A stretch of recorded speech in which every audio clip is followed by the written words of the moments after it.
People who knew murderers. When did you know something was off? Had an employee on my work crew. Acted strange and wouldn't listen to direction. Had goofy huge sideburns. Ended up going to jail for a short time. When he got out he shot his GF and her parents. Never did. Quiet shy lad at school with a small circle of friends. Starting losing his hearing as a teenager and became increasingly frustrated and angry. A minor disagreement in a pub. Possibly caused by him not hearing the other guy. Turned into a fight and he glassed him. Other guy bled out.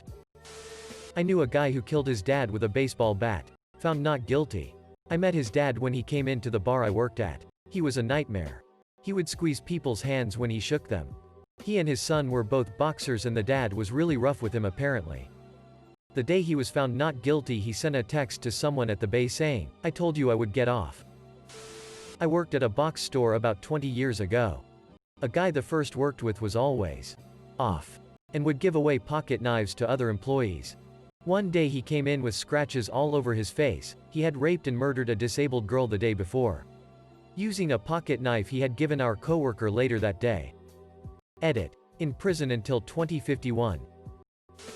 I didn't. He was the sweetest, kindest, gentle giant kind of guy. Kind of a weirdo. But still a great guy overall. I remember once that he shed a tear just by talking about his kid. Because he was so filled with emotion from having him in his life. He turned out to kill his wife. Kidnap his child. Start the longest Amber Alert in the history of Canada. As he tried escaping to a different province he killed another man to steal his car. I'm still unsure today if I should have seen anything at any point. It comes to haunt my nightmares from time to time. Never. He was a seemingly happy kid who brought a backpack full of probably stolen SNES games over to my place pretty regularly. The last time I posted this, I said he killed another teen in a drug-related turf war. I looked up his case afterwards and it was actually two. A great-uncle shot one of my great-great-uncles for trying to fondle or rape another family member. Turns out everybody was tired of his shit, so the killing was never reported. Nobody quite knows where the body is buried. But my guess is that he threw it into the river. We were a dictatorship at the time. So seeing bodies flushed down the river was not uncommon. One of the smartest, most popular, and friendliest guys at my high school.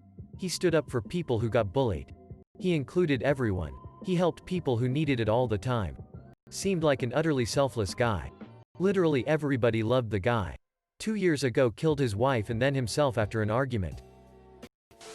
I was friends with a girl whose dad ended up being discovered as a serial killer. I never discussed it with her but she's very defensive over it from what I've heard. Honestly. This girl I went to school with killed 2 kids she babysat and their mother. Before that, I would have told you she was one of the calmest coolest people in our school. Would have never suspected her to do something like that. Well, attempted murderer. He attacked his dad with a hammer. He was one of my best friends growing up. I couldn't see it. But my parents did. They always said something seemed off. I only began to see it in my early 20s. There was just something off behind his eyes. He was very impulsive and keen to take big risks. Last I heard he's in the state mental hospital indefinitely. The moment he told me that back home in Russia he once shot a guy who kept insulting him. Weirdest wedding party encounter ever, but it seems I'm distantly related to a murderer since around 13 years or so. When he came looking for me because I was the only one that knew of the abandoned mine we both found when exploring as kids. It had been years since we had talked and he suddenly showed up looking for me. He killed his roommate because he was gay and made a pass at him. Dumped the body in the mine in Boulder County, Colorado. Not mine. But my wife's story. She attended Columbine HS at the time of the shooting. She said she never could have expected the shooters to do what they did. They were just weird. Not too dissimilar to any other weird kid. But they didn't talk about what they were planning in public. I'm purposely omitting their names. 'Cause fuck 'em. A guy from my school stabbed his grandmother when he was 18 years old. I knew something was off when I found him hiding in a scrub because apparently snipers were chasing him. He was diagnosed with paranoid schizophrenia after he committed the murder. A friend of a friend at college used to hang around and smoke cigarettes with us. Never spoke much and that always made me feel uncomfortable.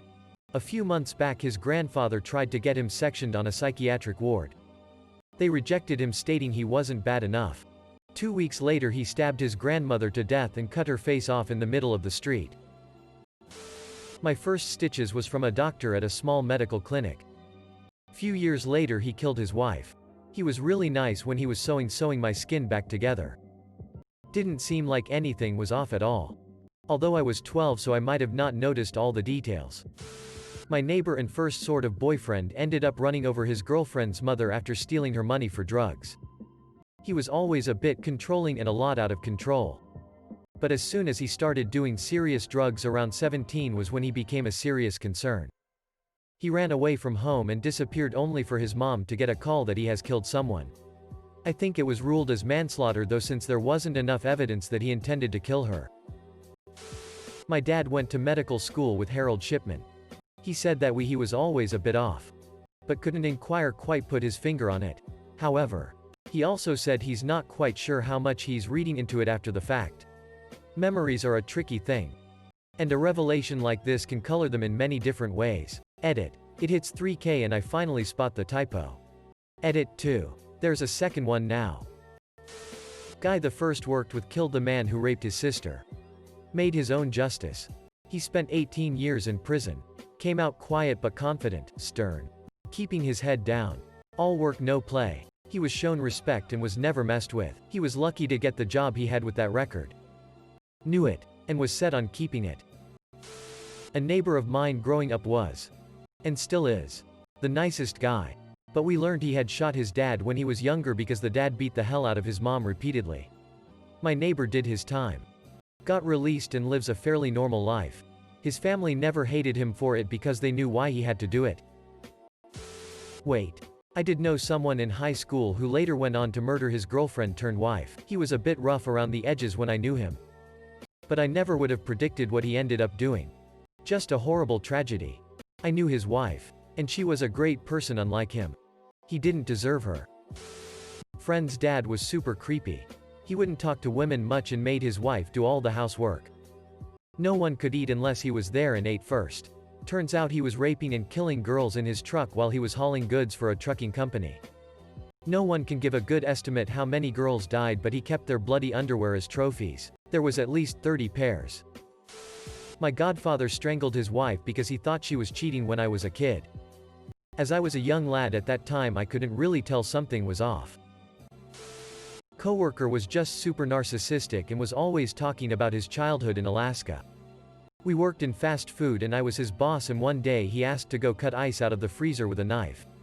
A few years later I heard he killed someone. I still do not know what his motive was, but I definitely wouldn't put it past him. I have a friend's friend who, you know the drill. And they didn't know. They had no idea. Normal day with coworkers. Where's Stephanie? She didn't show up for like 4 days straight. Doesn't matter. Work. Speak with coworkers. Suddenly police bursts in and arrest one of her coworker. Another woman, who killed Stephanie over work disagreement. Dismembered the body to hide it, and went back to work like nothing happened. She walked out handcuffed and was convicted.